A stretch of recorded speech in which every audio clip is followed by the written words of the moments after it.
Hello दोस्तों, कैसे हैं आप सब। आज की हमारी कहानी है औकात की रेखा।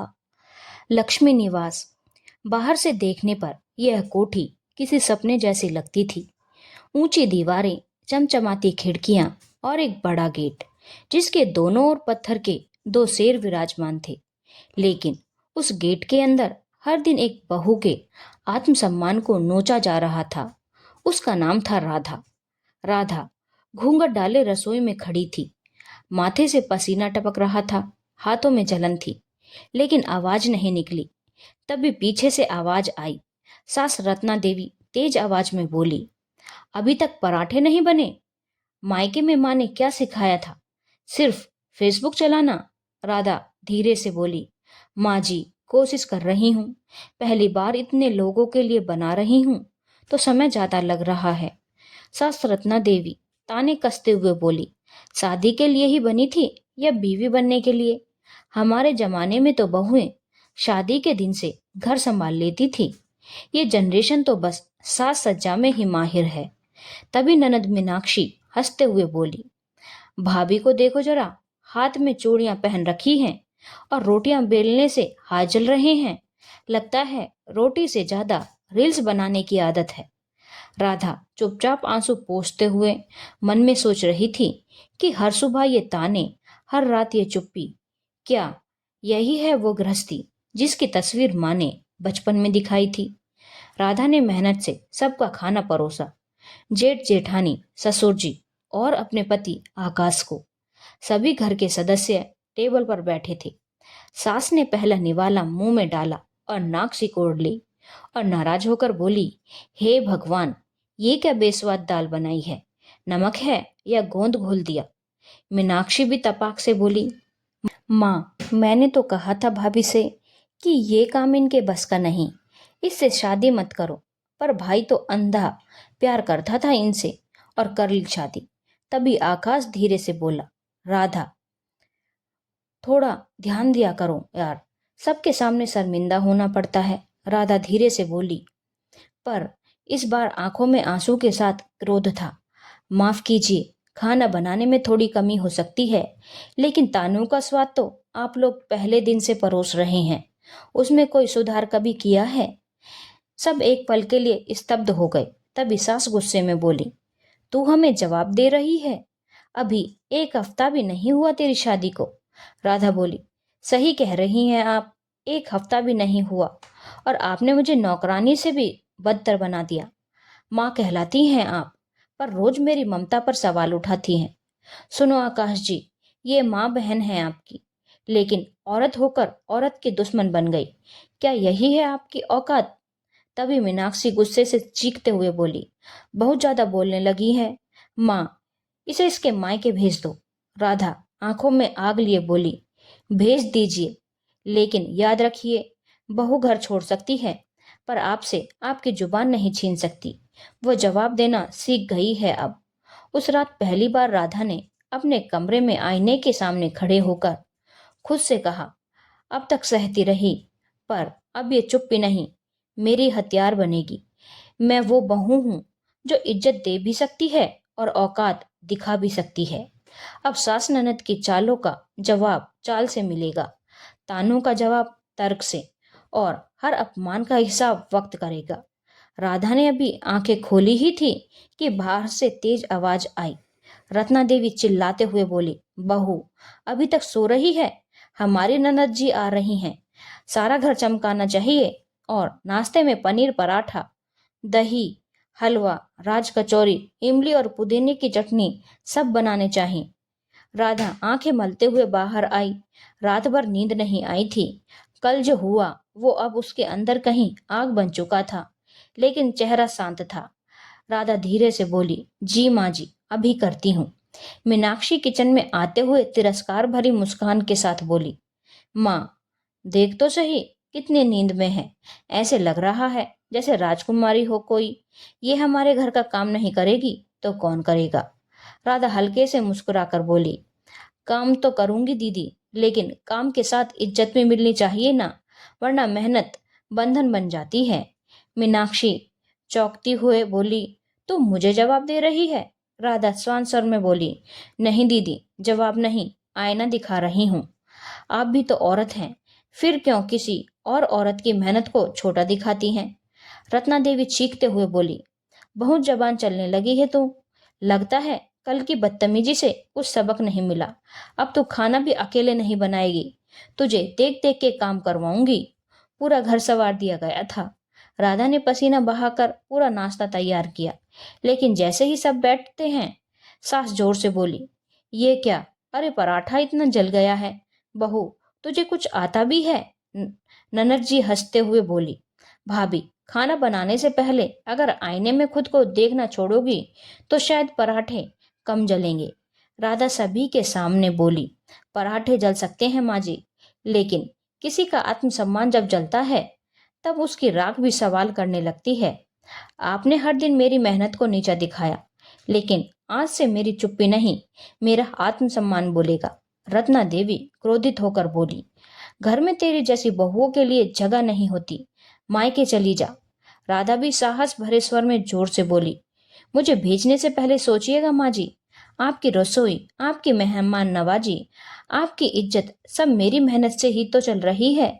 अगर मैं चली गई तो आपको खुद आटे में पानी मिलाकर रोटियां बनानी पड़ेंगी। आकाश थोड़ा परेशान होते हुए बोला, राधा, तुम माँ से ऐसे कैसे बात कर सकती हो? वो बड़ी हैं। राधा धीरे लेकिन मजबूती से बोली, बड़ा होना इज्जत पाने की वजह नहीं है आकाश। इज्जत इंसान के व्यवहार से मिलती है। मैंने आज तक माँ की एक बात का विरोध नहीं किया, लेकिन क्या उन्होंने एक बार मेरी थाली में ताना परोसने के बजाय स्नेह दिया? आकाश बोला, तुम कहना क्या चाहती हो? राधा दृढ़ता से बोली, मैं अब चुप नहीं रहूंगी। माँ और मीनाक्षी दीदी मेरी चुप्पी को कमजोरी समझती हैं, लेकिन अब मैं दिखाऊंगी कि ये चुप्पी मेरी ताकत है। बस अब वक्त आने दो। अंत में राधा खुद से कहती है, अब मैं सिर्फ बहू नहीं, अब मैं एक कहानी हूँ जो हर घर में गूंजेगी। मैं औकात की रेखा खींचूंगी, और जो उस रेखा को लांघेगा उसे मैं उसकी ही जुबान में जवाब दूंगी। उस रात आकाश बहुत देर तक सो नहीं पाया। राधा के शब्द उसके कानों में गूंजते रहे। क्या तुम सह सकते हो वो सब जो मैं हर दिन सहती हूँ? यह सवाल आसान नहीं था। वह जानता था कि उसकी माँ और बहन का रवैया कठोर रहा है, लेकिन उसने कभी उस पर ध्यान नहीं दिया था। उसे लगता था कि घर की औरतों के बीच की बातें वह नहीं समझ सकता। मगर अब राधा का दर्द आंखों में उतर आया था। तब आकाश की आत्मा भीतर से हिल गई थी। सुबह का सूरज उगा तो घर में फिर वही एक दिनचर्या शुरू हो गई। राधा, चाय बनी या फिर आज भी अपने हक की बातें सोच रही है? रत्ना देवी की चुभती आवाज फिर गूंजी। राधा ने चाय बनाई, लेकिन इस बार 2 कप पहले मेज पर रखे, एक अपने लिए और एक आकाश के लिए। ये क्या बेहूदगी है? मीनाक्षी ने कहा। माँ, और हम सबकी चाय बाद में बनेगी। राधा ने शांति से जवाब दिया, मैंने अब काम को प्राथमिकता से नहीं, सम्मान से करना शुरू किया है। जो मुझे इज्जत देगा उसे पहले सेवा मिलेगी। बहू, ये तू किस लहजे में बात कर रही है? रत्ना देवी बिफरी। मैं उसी लहजे में बात कर रही हूँ मम्मी जी, जिसमें मुझे इतने ताने दिए गए। फर्क बस इतना है कि अब मैंने चुप रहना छोड़ दिया है। इतना सुनना था कि रत्ना देवी का चेहरा लाल हो गया, लेकिन तभी आकाश ने कमरे में प्रवेश किया। माँ, उसने ठंडे स्वर में कहा, मैंने सब देखा सुना है, अब बहुत हो गया। राधा इस घर की बहू है, कोई काम वाली नहीं। आपसे आग्रह है, राधा को अब उसकी इज्जत दीजिए, वरना मुझे कुछ कड़े फैसले लेने पड़ सकते हैं। क्या मतलब है तेरा? रत्ना देवी अवाक रह गई। मतलब साफ है माँ, अब इस घर में इज्जत, प्यार और बराबरी होगी, या फिर बहुत कुछ बदला जाएगा। मीनाक्षी झल्ला गई। वाह रे भैया, अब तो तू भी बीवी के इशारे पर नाचने लगा। आकाश ने गहरी नजर से मीनाक्षी को देखा और कहा, दीदी, इशारों पर नहीं, इंसाफ की बात पर खड़ा हूं। और अगर आज आप मेरी पत्नी को अपमानित करेंगी तो कल को आपकी बारी भी आएगी। सोच लीजिए, कौन सा रिश्ता टिकेगा, ताना देने वाला या साथ देने वाला? घर में जैसे बिजली सी खामोशी छा गई। रत्ना देवी का मुंह खुला रह गया, लेकिन शब्द नहीं निकले।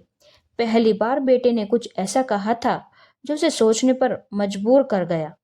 राधा की आंखों में आंसू थे, लेकिन वो आंसू दर्द के नहीं, सम्मान के थे। आज पहली बार उसे लगा कि वो अकेली नहीं है। उसकी लड़ाई अब उसकी नहीं रही। वो चुपचाप आकाश के पास आई और धीमे से बोली, शुक्रिया, आज आपने औकात की रेखा खींच दी।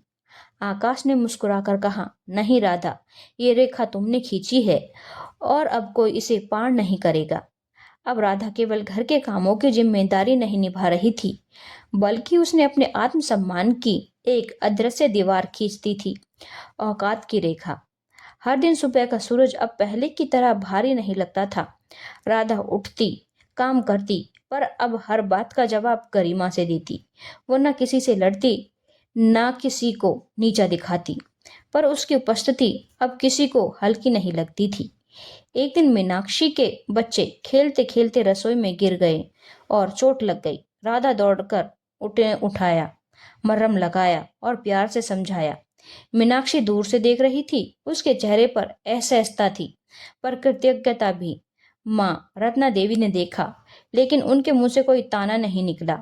शाम को राधा आंगन में तुलसी को पानी दे रही थी, तभी मीनाक्षी ने पास आकर धीरे से कहा, शुक्रिया राधा, बच्चों को संभालने के लिए।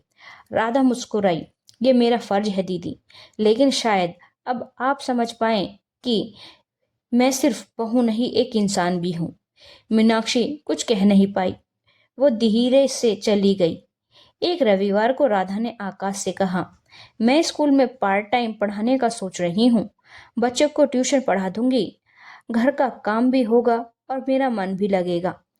आकाश ने पहले थोड़ा हिचकिचाया, पर फिर राधा की आंखों में चमक देखकर कहा, ठीक है, अगर तुम खुद को बेहतर महसूस करती हो तो मैं साथ हूँ। यह सुनकर राधा की आंखें भर आईं। वर्षों बाद किसी ने उसकी मर्जी पूछी थी। राधा ने पढ़ाना शुरू कर दिया। शाम को बच्चे आते और आंगन में पढ़ाई होती। मोहल्ले की औरतें अब उसे औरों को सीख देने वाली बहू कहने लगी। रत्ना देवी की हालत अजीब थी। उन्हें राधा का यह बदलाव खटकता भी था और कहीं अंदर अच्छा भी लगता था। एक दोपहर जब राधा टिफिन तैयार कर रही थी, रत्ना देवी की तबीयत बिगड़ गई। चक्कर खाकर गिर पड़ी। मीनाक्षी घबरा गई। आकाश ऑफिस में था। राधा ने बिना एक पल गवाए उन्हें सहारा दिया, पानी पिलाया और अस्पताल ले गई। डॉक्टर ने कहा, ब्लड प्रेशर बहुत लो है, तनाव मत दीजिए और इनका ख्याल रखिए। राधा ने अस्पताल में ही सारी जिम्मेदारी निभाई। रात को जब आकाश पहुंचा, रत्ना देवी ने उसकी ओर देखा और देखकर कहा, बेटा, आज अगर तुम्हारी पत्नी ना होती तो शायद मैं। वो रो पड़ी। मीनाक्षी ने पहली बार अपनी माँ को इतना टूटते देखा। राधा ने धीरे से कहा, माँ जी, मैं बुरी नहीं हूँ, बस इज्जत चाहती हूँ, वही जो आप खुद अपनी बेटी के लिए मांगती हैं। रत्ना देवी ने राधा का हाथ थाम लिया। मुझे माफ कर देना बहू, मैंने तुझे बहुत दुख दिए हैं। मीनाक्षी अगले दिन सुबह राधा के कमरे में आई और कहा, मैं वापस ससुराल जा रही हूँ, पर इस बार एक सबक लेकर जा रही हूँ। बहू भी बेटी जैसी होती है, बस जरूरत होती है समझने की। राधा मुस्कुराई और कहा, और नारी को नारी का दर्द समझने के लिए सास या ननद नहीं, बस एक दिल की जरूरत होती है। मीनाक्षी की आंखों में आंसू थे। उसने राधा को गले लगाया। रत्ना देवी अब सुबह उठकर राधा को चाय देती और कहती, बहू, तू ही तो इस घर की असली रीढ़ है। घर की दीवारें से ताने नहीं, अब राधा के गीत गूंजते थे। राधा ने कभी चिल्लाकर बगावत नहीं की, पर उसने अपने आत्मसम्मान की औकात की रेखा खींच दी, जिसे लांघने की हिम्मत अब किसी में नहीं थी। रात का खाना निपट चुका था। घर में एक अजीब सी चुप्पी थी। न थाली की खनक, न तानों की आवाज, न गुस्से की गरज, सिर्फ मौन। रात को आकाश और राधा छत पर बैठे थे। राधा ने पूछा, क्या माँ सचमुच बदल गई हैं? आकाश ने कहा, कभी कभी एक बात, एक चेहरा, एक आईना पूरे जीवन की सोच बदल देता है। और तुम्हारी माँ उस। राधा रसोई में चुपचाप सब्जियां काट रही थी। आकाश ऑफिस जा चुका था और घर में एक अजीब सी खामोशी पसरी थी। पर आज यह खामोशी उसे बोझ नहीं लग रही थी, क्योंकि पिछली रात पहली बार उसने महसूस किया था कि उसका सम्मान अब सिर्फ शब्दों में नहीं, व्यवहार में भी झलक रहा है। दरवाजे की घंटी बजी। राधा ने दरवाजा खोला तो सामने उसकी माँ शारदा देवी खड़ी थी। साधारण सी साड़ी, माथे पर सजी हुई बिंदी, लेकिन आंखों में गजब की तेजी। माँ को देखते ही राधा की आंखें भर आई। वह लिपट गई उनसे, जैसे वर्षों की थकान माँ की बाहों में उतारना चाहती हो। माँ, तुमने बताया क्यों नहीं कि आ रही हो? राधा ने पूछा। शारदा देवी मुस्कुराई। अगर पहले बता देती तो तुम सब कुछ संवारने लगती। मुझे तुम्हारे ससुराल का असली चेहरा देखना था, और तुम्हारी आंखों की थकान भी। राधा चुप हो गई। उस चुप्पी में माँ ने बहुत कुछ पढ़ लिया। अंदर आते ही शारदा देवी की नजरें पूरे घर पर घूमी। साफ सुथरा घर, लेकिन रिश्तों की दीवारों पर पड़ी दरारें उनकी अनुभवी नजरों से छुप न सकी। रत्ना देवी ड्राइंग रूम में बैठी थी। शारदा देवी ने आगे बढ़कर नमस्ते की। राम राम भाभी जी, शारदा देवी बोली। रत्ना देवी ने हल्की मुस्कान के साथ जवाब दिया। अरे बहन जी, अचानक कुछ बताया नहीं। हमें भी तो जानना चाहिए कि हमारी बेटी कैसी है और किस माहौल में है। शारदा देवी ने सीधी नजर मिलाकर कहा। मीनाक्षी, जो वहीं बैठी थी, फुसफुसाकर माँ के कान में बोली, भाभी ने कुछ ज्यादा ही अपने पर निकालने शुरू कर दिए हैं अब। शारदा देवी ने सुन लिया। बिटिया, वो मीनाक्षी की तरफ मुखातिब हुई। जब बहुएं बोलती हैं तो अक्सर ससुराल वालों को लगता है कि वो ज्यादा बोलने लगी हैं। असल में वो चुप रह रहकर टूट रही होती हैं। मेरी बेटी बोलने लगी है, इसका मतलब है कि अब वो टूटेगी नहीं। मीनाक्षी सन्न रह गई। रत्ना देवी को ये बात चुभ गई, लेकिन कुछ कह नहीं पाई। शाम को जब राधा चाय लेकर आई तो माँ बेटी की बातचीत शुरू हो गई। बेटी, शारदा देवी ने कहा, तू यहाँ रोज ताने सुनती है, फिर भी चुपचाप सब सहती है, क्यों? राधा ने सिर झुकाते हुए कहा, क्योंकि माँ, मैंने यही सीखा है, बहुएं सहती हैं, जवाब नहीं देती। तो अब सीख बदल, माँ ने कठोरता से कहा। सहनशीलता तब तक ठीक है जब तक वो तेरा आत्मसम्मान ना निगलने लगे। एक बात हमेशा याद रख, जो तेरे अस्तित्व को चुनौती दे, उसके खिलाफ खड़े होना गलत नहीं है। राधा की आंखों में चमक आ गई। मीनाक्षी ने तीखा जवाब फेंका। अरे आंटी, आप तो जैसे बहू को रानी बनाकर भेजना चाहती हैं। शारदा देवी ने मुस्कुराकर कहा, नहीं बिटिया, मैं उसे सिर्फ इंसान बनाकर भेजना चाहती हूँ, जिसे तमीज से बात की जाए, इज्जत से देखा जाए और अधिकार से जीने दिया जाए। आकाश जब रात को घर लौटा तो उसने अपनी सास को देखा और उनके पैरों में झुक गया। माँ, कैसी हैं आप? आपको देखकर अच्छा लगा। शारदा देवी ने उसे आशीर्वाद दिया और कहा, बेटा, तुमने राधा के लिए जो किया वह किसी बेटे, भाई, पति के लिए मिसाल है। लेकिन अब तुम्हें ये बात माँ और बहन को भी समझानी होगी कि बहू घर में दर्जा सिर्फ काम वाली का नहीं होता। आकाश ने माँ और बहन की ओर देखा। दोनों की गर्दनें झुकी हुई थी। मैं समझता हूँ माँ जी, आकाश ने दृढ़ स्वर में कहा। अगली सुबह जब रत्ना देवी रसोई में गई तो देखा कि राधा नहीं थी। वहां शारदा देवी खड़ी थी। आप? रत्ना देवी चौंकी। हाँ भाभी जी, बहू को तो आप सेवा करने वाली समझती हैं। आज देखिए जरा हम कैसे सेवा करते हैं। पर एक शर्त है, आज आप राधा के साथ बैठकर खाना खाएंगी। रसोई में राधा नहीं आएगी। क्यों? ये क्या नाटक है? ये नाटक नहीं, सच्चाई है। जब तक आप बहू को इज्जत नहीं देंगी, तब तक आपको उसके हाथ का खाना नहीं मिलेगा। आज राधा के हाथ नहीं, मेरी मेहनत से बना खाना आपके सामने होगा। रत्ना देवी का चेहरा उतर गया। वो वहीं बैठ गई चुपचाप। दोपहर में शारदा देवी ने खाना परोसा। राधा चुपचाप पास बैठी थी। मीनाक्षी भी वहीं थी। शारदा देवी ने एक एक कर परोसा और बोली, ये दाल उस माँ के हाथ की है जिसकी बेटी को आपने नौकरानी बना रखा था। ये रोटी उस औरत के हाथ की है जिसकी बेटी को आपने दिन रात रोने पर मजबूर किया। खाइए, शायद इसमें वो नमक हो जो आपके रिश्तों में कभी नहीं रहा। रत्ना देवी के हाथ कांप गए। मीनाक्षी की आंखों में आंसू थे। माफ कीजिएगा बहन जी, रत्ना देवी ने धीमे से कहा। शायद हमने सच में बहुत गलत किया, लेकिन अब बहुत कुछ बदलना होगा। शारदा देवी ने राधा की ओर देखा, फिर मुस्कुराकर कहा, राधा, अब तुझे लड़ाई नहीं लड़नी, अब तुझे जीत कर जीना है। राधा की आंखों से आंसू टपक पड़े, लेकिन अब वो आंसू डर के नहीं, गरिमा के थे। धन्यवाद दोस्तों। अगर आपको कहानी अच्छी लगी हो तो चैनल को लाइक, शेयर और सब्सक्राइब करना ना भूलें।